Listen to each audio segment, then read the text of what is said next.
I certainly do not want children to be making decisions before maybe they've even had sex. Alberta Premier Danielle Smith defending the province's proposed gender identity policy, saying this is not a political stunt, an argument critics have leveled against the policy, including the federal government and Alberta's opposition. Issues involving kids' reproductive health are not a political stunt. That is essential for us to show leadership in preserving kids' choices, so that they, if they choose to at some future point, decide that they want to have kids, that they haven't prematurely made a decision they can't live with. So that's very serious, and that's the reason why we felt it was important that we put these guidelines in place. Calm delivery, but the words themselves were cynical and cruel. The Alberta NDP strongly opposing the new policies. Speaking in Ottawa, opposition leader Rachel Notley says they are committed to preventing their implementation, arguing the policies are founded on misinformation. Current practice in Alberta is guided by the rules of the Canadian Medical Association and necessarily includes parents.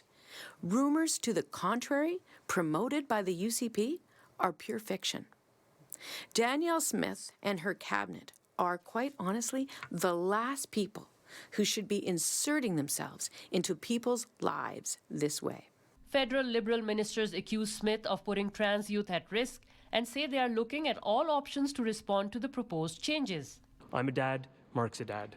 Parents have these conversations all the time with children. They need to be able to have those conversations with children. Sometimes children don't feel empowered to have those conversations. That's a small amount of children around the country, and even smaller amount in Alberta.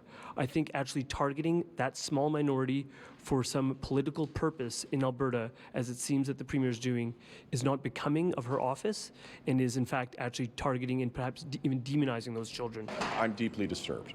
The decision that was made by Alberta places kids at risk. Very soon, I'm going to be meeting with Adriana Lagrange. That's my first priority, is to try through communicating, and as I say, I'll be in Alberta very soon, to have that face-to-face meeting. That's the first step. But Smith has some advice for the feds too.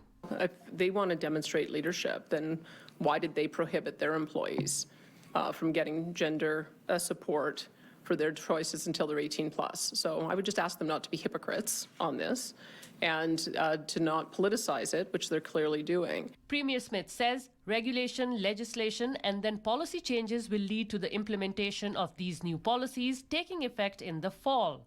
In Calgary, Henna Saeed, City News.